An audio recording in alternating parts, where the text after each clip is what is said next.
che abbiamo appena ascoltato sono delle vere perle preziose, perché ci mostrano sotto diverse prospettive e con diverse immagini chi è Dio e cosa fa Dio per noi.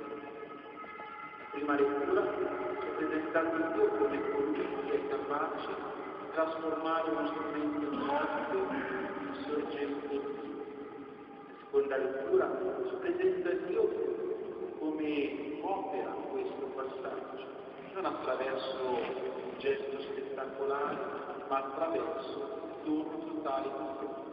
E infine il Vangelo ci ha presentato il motivo di questo agire di Dio, che è il suo amore cosmico, che diventa desiderio di salvezza e di pienezza per ogni uomo. Innanzitutto Dio fa passare dalla morte alla vita.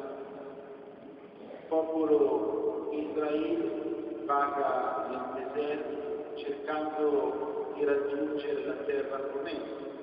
E questo vagare nel deserto sembra un'avventura senza meta, sembra ormai un vagabondare senza fine.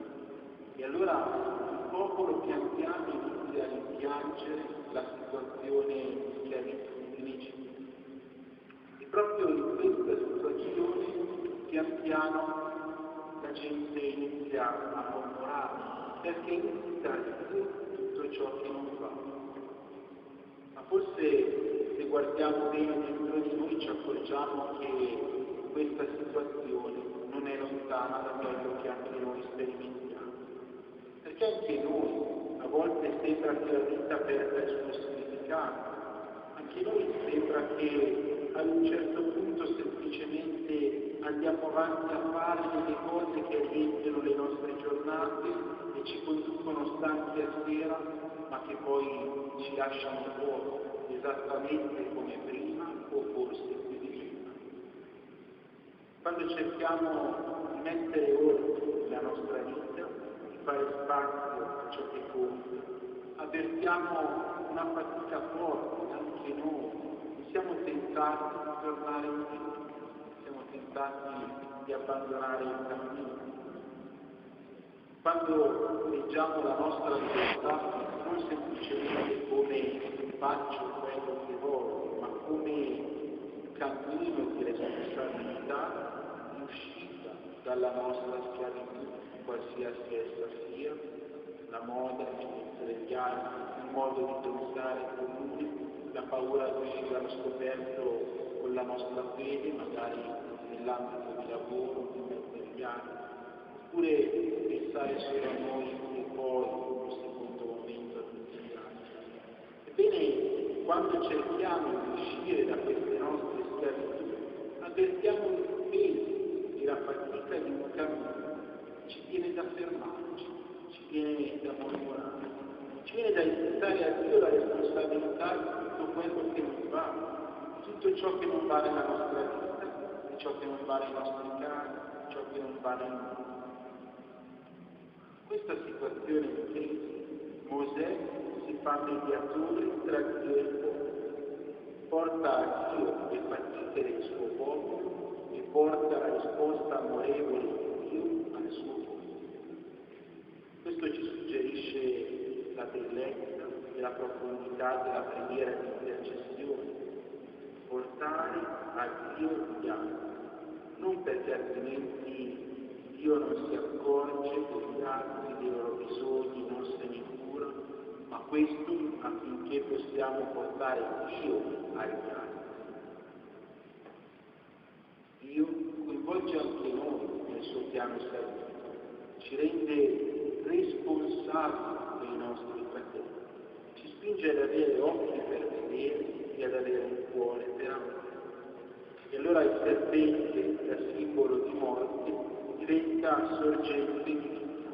E questo serpente, guarda caso, diventa poi un simbolo della croce, del crocifisso, l'amore crocifisso di Dio che giunge a donare tutto se stesso. E l'uomo deve guardare al serpente per essere salvato. Basta semplicemente guardare il serpente non occorre fare altro. Così anche per noi basta semplicemente lasciarci attrarre dall'amore crocifisso di Cristo. Basta semplicemente aprire il nostro cuore e contemplare il crocifisso vuol dire proprio contemplare questo amore pazzo che giunge a donare tutto se stesso per noi. La seconda lettura poi ci suggerisce che questo passaggio dalla morte alla vita che si opera attraverso la croce di Gesù non è avvenuto con un colpo di bacchetta magica da parte di Dio, ma è avvenuto attraverso il dono totale di sé. E è proprio a partire da questo abbassamento di Dio, che giunge fino a donare tutto se stesso sulla croce, che sborga una sovraesaltazione. Non prima l'abbassamento e poi l'innalzamento, ma proprio in questo abbassarsi di Dio rivela il suo essere Dio, il suo esserci per noi, il suo rimanerci accanto.